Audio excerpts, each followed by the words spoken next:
तो इससे पूर्व वीडियो में हमने मार्क्स का इतिहास की भौतिकवादी व्याख्या पर मार्क्स के विचार देखे।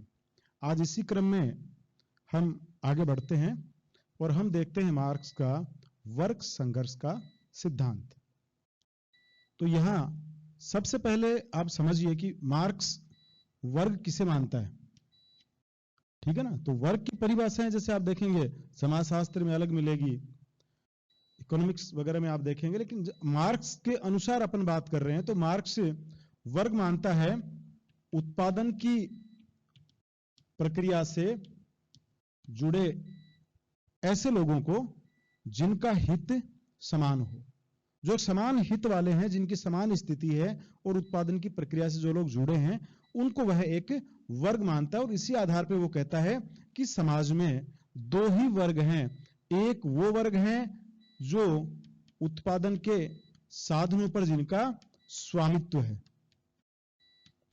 और एक वह वर्ग है जो उत्पादन के साधनों से, या जो कह सकते हैं कि जो स्वामित्व विहीन है और जो केवल श्रम पर आधारित है। तो एक वर्ग जिनका उत्पादन के जितने भी साधन है, चाहे भूमि है, चाहे वो कल कारखाने उद्योग धंधे हैं, प्राचीन काल से हम अलग अलग उसमें हमने पूर्व में भी देखा था इतिहास की भौतिकवादी व्याख्या में भी कि दास अवस्था, सामंत अवस्था, पूंजीवादी अवस्था, ये तीनों जो समाज है, तीन अवस्थाएं हैं, उनमें वो कहता है कि हमेशा से दो वर्ग रहे हैं। केवल आप प्रथम को छोड़ दीजिए, आदिम साम्य अवस्था को, जो आदिम अवस्था थी, बाकी जो नेक्स्ट तीन अवस्थाएं हैं जो उसने बताई इतिहास की भौतिकवादी व्याख्या में, तो वो कहता है कि समाज में आर्थिक प्रक्रिया को लेकर, आर्थिक हितों को लेकर दो प्रकार के वर्ग देखने को मिलते हैं। एक वह वर्ग जिसका स्वामित्व उत्पादन के संसाधनों पर है, भूमि और पूंजी पर जिनका स्वामित्व है, और एक वह वर्ग जो भूमि और पूंजी के उत्पादन के जो साधन है उनका स्वामित्व विहीन है, अर्थात वो केवल उनके पास श्रम है और वो अपने श्रम को इन लोगों को देते हैं। ये तो कहने का अर्थ है कि प्राचीन समय से ही मार्क्स का मानना है कि समाज में दो वर्ग रहे हैं, एक स्वामित्व वाला वर्ग और एक स्वामित्व विहीन वर्ग उत्पादन के संसाधनों पर। और इन्हीं को मार्क्स दो विभिन्न नामों से पुकारता है। इसे मार्क्स कहता है शोषक वर्ग और इसे मार्क्स कहता है शोषित वर्ग, ठीक है। तो ये दो वर्ग मार्क्स बात करता है। और वर्ग संघर्ष का जब हम कंसेप्ट देख रहे हैं तो उसका यही जो दो वर्ग हैं, इन्हीं वर्गों के बीच में मार्क्स कहता है कि हमेशा से आपस में संघर्ष होता रहा है, ठीक है। संघर्ष होता रहा है का मतलब ये नहीं कि हमेशा से क्रांतियां होती रही। संघर्ष का मतलब वैचारिक संघर्ष है, एक संघर्ष का मतलब है कि एक दूसरे के हित, जैसे आप देखेंगे वर्ग संघर्ष का कारण जब मार्क्स बताता है तो मार्क्स यही चीज बताता है कि वर्ग संघर्ष का जो सबसे मुख्य कारण है, देखिए दोनों मार्क्स भी मानता है कि चाहे वो दास अवस्था हो, चाहे सामंत अवस्था हो, चाहे वर्तमान की बात करें हम, यदि पूंजीवादी अवस्था जिसमें मार्क्स ने सारा अपना लिटरेचर का सृजन किया है उसकी बात करते हैं, तो भी मार्क्स यही कहता है। पूंजीपतियों के लिए भी मार्क्स कहता है कि दोनों एक दूसरे की जरूरत है, ठीक है, क्योंकि श्रम के बिना ये सारी चीजें बेकार हैं। भूमि और पूंजी है वह भी श्रम के बिना बिल्कुल बेकार हो जाती है, लेकिन इनके हितों में आपस में विरोध है। और हितों में विरोध होने का कारण क्या है कि शोषक वर्ग है, ये हमेशा अपना अधिकतम लाभ प्राप्त करना चाहता है, और ये शोषित वर्ग है, ये हमेशा हम अपने श्रम का पूरा प्रतिफल चाहता है। अब ये जब इनका प्रतिफल कम देंगे तब इनको लाभ अधिक होगा, और ये मार्क्स कहता है कि ये शोषक वर्ग यही करता है। शोषक वर्ग है वो इनको इनके श्रम की पूरी कीमत चुकाता नहीं है, और अपने लाभ को प्राप्त करने के लिए अधिकतम इनके श्रम का जो मूल्य है उसको हड़प लेता है। इनके श्रम को जो उसका जो आउटपुट आता है उसका ये लोग अपने लाभ के लिए हड़प लेते हैं। और यही कारण है कि मार्क्स कहता है कि ये वर्ग संघर्ष की स्थिति है वो इसी आपसी हितों की जो टकराहट है, ये प्राचीन काल से तीनों समाजों में आदिम समाज, सामंत समाज और इसमें तीनों में ये कहता है कि दिखाई देती है। और ये कह रहा है कि इसी हितों के आधार पे, इसी सामाजिक आर्थिक प्रक्रिया के आधार पे हम इन्हें दो भागों में बांटते हैं। और ये प्राचीन काल से ये संघर्ष है, जब से ये स्वामित्व संसाधनों पे आया है तभी से संघर्ष चलता आ रहा है।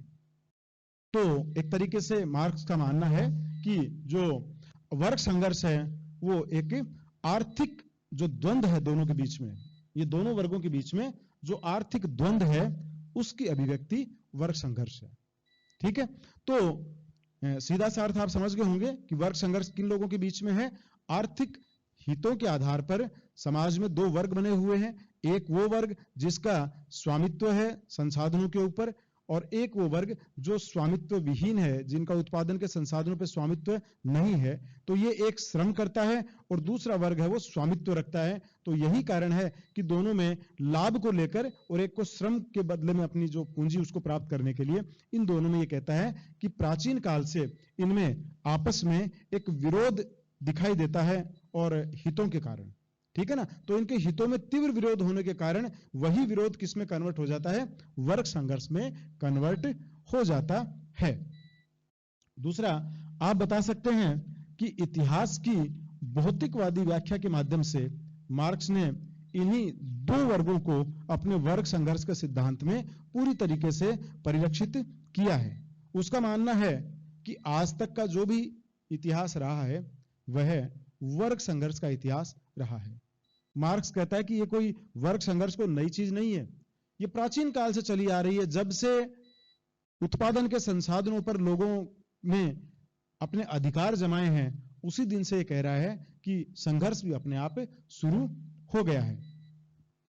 ये कहता है, तीसरी यदि हम बात करें तो एक मार्क्स का मानना है कि जो समाज में जो परिवर्तन होते हैं, इन परिवर्तनों में वर्ग संघर्ष का बहुत बड़ा रोल होता है।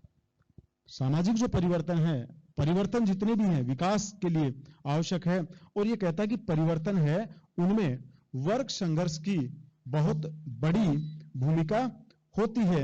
ये मानता है कि वर्ग संघर्ष के द्वारा ही जो शोषित वर्ग है वो अपने अनुकूल कोई चीज प्राप्त कर पाता है। ठीक है, एक तरीके से देखिए मार्क्स का यहाँ मुख्य जो उद्देश्य है वर्ग संघर्ष के इस सिद्धांत के माध्यम से, वह मार्क्स यही सिद्ध करना चाह रहा है कि यदि परिवर्तन करना है, यदि आपको अपने अनुकूल चीजें बनानी है तो आपको संघर्ष करना पड़ेगा। ठीक है, ये मार्क्स का मूल लक्ष्य है इस सिद्धांत का निर्माण या इस सिद्धांत का प्रतिपादन करने के पीछे। उसने माना है कि संघर्ष, जब देखिए मजदूरों को जब एक तरीके से वह चाहता है कि बदलाव आए, तो बदलाव उसने एक मैसेज दिया है मजदूरों को कि बिना संघर्ष के बदलाव संभव नहीं है। वो दो चीजें यहां सिद्ध करना चाहता है। पहली चीज ये कि आपका शोषण हो रहा है। इस वर्ग संघर्ष सिद्धांत के माध्यम से वह इतिहास की भौतिकवादी व्याख्या के उन तीनों अवस्थाओं का हवाला देते हुए, उन तीनों अवस्थाओं का चित्रण करते हुए वह मजदूरों को यह क्लियर करता है कि उनका शोषण हो रहा है। और शोषण क्यों हो रहा है? क्योंकि उनका उत्पादन के साधनों पर स्वामित्व नहीं है। और अब यदि उन्हें शोषण से मुक्त करना है, इसके लिए फिर उसने संघर्ष की बात की है, और उसने बताया कि वर्ग संघर्ष की जो चरम सीमा होगी वो पूंजीवाद में दिखाई देगी। मार्क्स का मानना है कि वर्ग संघर्ष जो प्रारंभिक काल से चला आ रहा है, इसका जो चरमोत्कर्ष है, जो चरम सीमा है, वो पूंजीवाद में दिखाई देगी, जब श्रमिक वर्ग है वो पूरी तरीके से पूंजीपति वर्ग के विरुद्ध क्रांति करेगा, जिसे वह नाम देता है सर्वहारा वर्ग की क्रांति। और यह कहता है कि उसी क्रांति के परिणाम स्वरूप ये शोषण समाप्त होगा।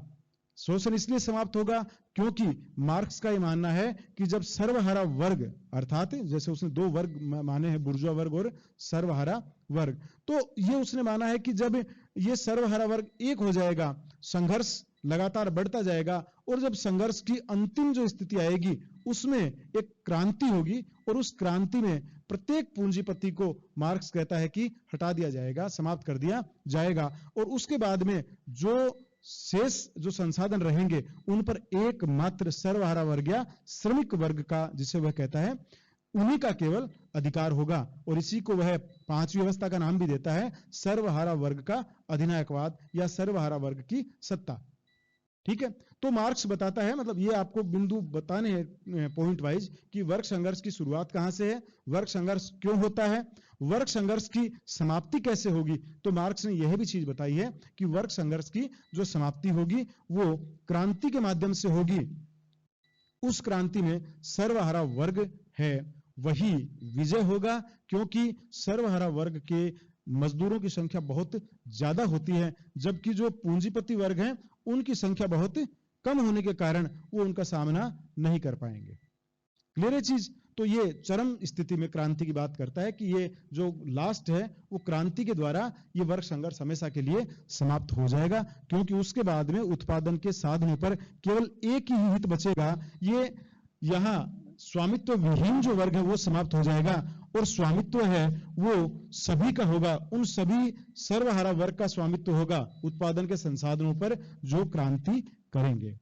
तो वर्ग जब समाप्त हो जाएंगे तो संघर्ष अपने आप समाप्त हो जाएगा, क्योंकि मार्क्स का यह मानना है कि वर्ग जहां है वहीं हितों में टकराहट है। ठीक है ना, तो हितों में टकराहट जब वर्ग ही समाप्त हो जाएंगे, जब समाज राज्य विहीन और वर्ग विहीन समाज की स्थापना हो जाएगी क्रांति के बाद में, उस स्थिति में मार्क्स का मानना है कि वर्ग समाप्त हो जाएगा।